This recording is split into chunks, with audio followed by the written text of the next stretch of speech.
Hey, what's going on, y'all? It's the One HODLs. We back in here with another video. It's Saturday morning, man. I'm up early because I got off of work, trying to give as much work energy as I can for monetary energy in the form of fiat currency, which is the worst kind of energy because it dissipates. It doesn't store itself.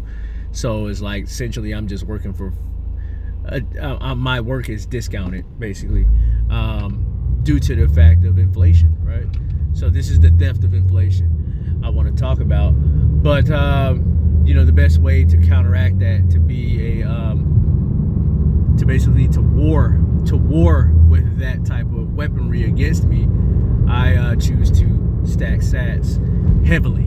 And I think the best way to do that, if you're doing the same, is through a decentralized peer-to-peer exchange where there's no KYC, and that is able to be provided at the link down below called HODL.com, where all you need is an email address and password to sign up.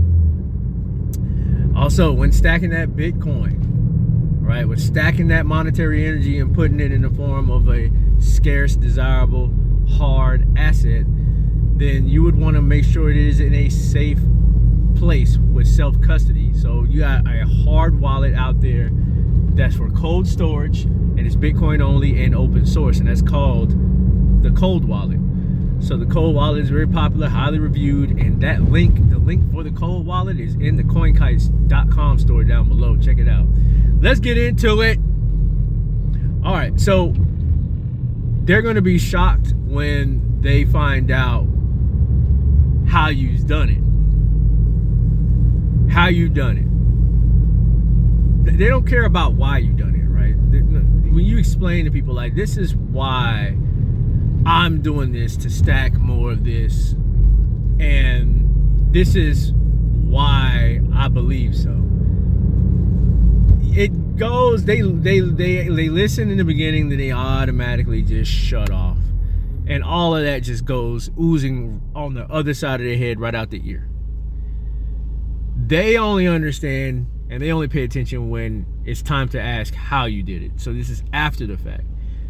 So, like I always say, people don't know what goes on behind closed doors. A lot of people are going to say you're lucky. And, you know, this time I'm not going to make any particular distinctions between Bitcoin and whatever else, other cryptocurrency shitcoin. It's whatever you believe in. I'm just letting you know, if it does do well, great for you. If it doesn't, I hate to say it, but it's going to be put in your face for a while, because a lot of people in crypto community are giving you straight up the fundamentals of the market and what's happening as far as the changes in this cryptocurrency market. It's going to be nothing like previous bull runs and previous bear cycles. This bear cycle is totally more violent than previous bear cycles, and I think this bull run will just match that or even exceed the violence of how it's going to move up. Bitcoin will move up post spot ETF approvals, post halving event, and may even go as far as saying post QE or lowering of interest rates. So if all that comes into play in 1 year, I mean, yeah, six-figure Bitcoin shouldn't be should be like a hot knife going through butter. Now, but a lot of people are going to say you're lucky, and they're going to tell you how lucky you are when they've made so many doubts. Their fear got in the way. Their fear got in the way of them going down to a level of novice, beginner, being humbled, because you have to come to Bitcoin humbled, especially Bitcoin, because a lot of people in the cryptocurrency market do not understand the idea of it. They don't got the gist of it. A lot of people will give you the technicalities, but not the gist of it. And that's something how I used to believe. I used to think of math the same way. With math, you get caught up into trying to remember what needs to be moved here to what denominator and why. And please excuse my dear Aunt Sally, this is for my math heads out there. But you're not understanding the concept of why, because it's not being applied to nothing. It's not being put in context for you to solve something that's relevant. And so this is why people look at Bitcoin the way they do. They say it's boring, it's slow, and they missed out on the price action because they're misplacing it. They're taking it as an isolated thing, and they're not properly contexting it because they don't understand the environment that it is contexted in. They don't understand the monetary economic situation. Excuse me. They don't understand the banking system as well as they think they do. They don't understand how fiat currency is debased, and therefore is debasing their livelihood and their lifestyle.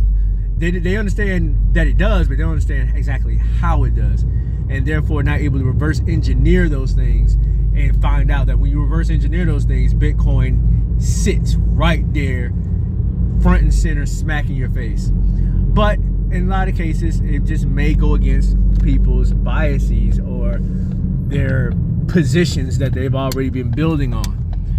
And so this is an emotional block, and this is going to be something that usually can hurt people. But anyways, I say that to say this, that you want to continue doing what you're doing, continue to prepare, because this bull run, in my opinion, will be pretty violent. I think the move breaking through $30,000, above $32,000 is the resistance that Bitcoin needs to break, needs to hold, and so it can break, hook, or retest and go, and I think in short order revisit all-time highs. And so this is why I say, why the hell are you starting a business? Why the hell are you trying to be cute and be out here like, oh, you know what, I'm not working no job, I'm not doing this and that, and I'm just gonna, I'm gonna start my business doing this, and you're not. And again, it's another example of you taking things out of context if you think like that. You don't have time. You don't have time at all. You don't have time. BlackRock is here. Fidelity is here. The institutions are here. The $15 trillion in Wall Street is here. You trying to be cute, trying to be a prideful person, think that you're gonna win. You're winning if you're avoiding making your capital in certain ways. Well, I'll tell you this: the person who's doing what they got to do to raise that capital to stack while you're sitting there trying to use whatever little capital you have left to start a business at this time, instead of taking advantage of where we at in human history to acquire this asset, because this is going to be the last official bull run, that says to me that you just don't understand. And again, you continue to take things out of context. You don't understand the horizon. You're not surveying the field. You're not dropping back, 1 Mississippi, 2 Mississippi. You're not scanning and nothing. You're just focused on trying to hit that same tight end who's under triple coverage. Anyways, man, I hope y'all get this. I'm out of here. I hope you guys are having a great Saturday. Let me know what you think. Till next time.